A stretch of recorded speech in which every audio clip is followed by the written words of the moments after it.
ఇక కాండిడా ఆవరిస్ వ్యాప్తి కూడా చాలా ఆందోళనకరంగా ఉంటుంది. ఇది ఆసుపత్రి గదిలోకి ఒక్కసారి ప్రవేశిస్తే అక్కడి నుంచి బయటకు వెళ్లడం చాలా కష్టం. ఇది ఎక్కువగా దగ్గర పరిచయాల ద్వారా వ్యాపిస్తుంది. శరీరంపై, చేతులపై, గదిలోని వస్తువులపై, వాడిన పరికరాలపై ఉండే ఫంగల్ అణువులు ఇంకొకరికి అంటుకుంటాయి. ఒకే పరికరాన్ని మరోసారి వాడినప్పుడు దాన్ని క్లీన్ చేయకపోతే ఈ ఫంగస్ వ్యాపించే అవకాశం ఉంది. మరో వింత ఏంటంటే ఇది సోకిన వ్యక్తికి కొన్ని సందర్భాల్లో బయటకు ఏ లక్షణాలు కనిపించకపోవచ్చు, కానీ అది ఇతరులకు వ్యాపించే ప్రమాదాన్ని కలిగించవచ్చు. కొన్ని రోజుల తర్వాతే అసలు ఇన్ఫెక్షన్ బయటపడుతుంది, కానీ అప్పటికే అది కీలక అవయవాల వరకు చేరి ఆరోగ్యాన్ని దెబ్బతీస్తుంది.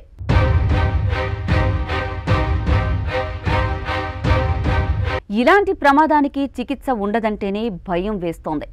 ఈ ఫంగస్ సాధారణంగా వాడే యాంటీ ఫంగల్ మందులకు స్పందించదు.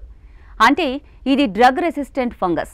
దీని నియంత్రణ కోసం 1 కాదు 3 రకాల మందులు కూడా కలిపి వాడాల్సిన పరిస్థితి ఉంటుంది. ఇది మ్యూటేట్ అవుతూ మరింత శక్తివంతంగా మారే ఫంగస్ అన్నమాట. ప్రస్తుతం ఆరోగ్య రంగం ఎదుర్కొంటున్న ఈ మౌనమైన ముప్పు నిజంగా పెద్ద హెచ్చరికలా మారుతోంది. జాగ్రత్తలు, పరిశుభ్రత, వేగంగా గుర్తించడం లాంటివి మాత్రమే మన దగ్గర ఉన్న ఏకైక ఆయుధాలు. ఇటు ఇండియాలో కొన్ని రాష్ట్రాల్లో ఇప్పటికీ కాండిడా ఆవరిస్ కేసులు కనిపించాయి, కానీ అవి అతి తక్కువ స్థాయిలో ఉన్నాయని నిపుణులు చెబుతున్నారు. అయినా కూడా భారత్లోని ప్రభుత్వ ఆసుపత్రుల పరిస్థితి, పరికరాల శుభ్రత పరిస్థితి పరిగణలోకి తీసుకుంటే దీని వ్యాప్తికి అవకాశాలు ఎక్కువనే చెప్పాలి.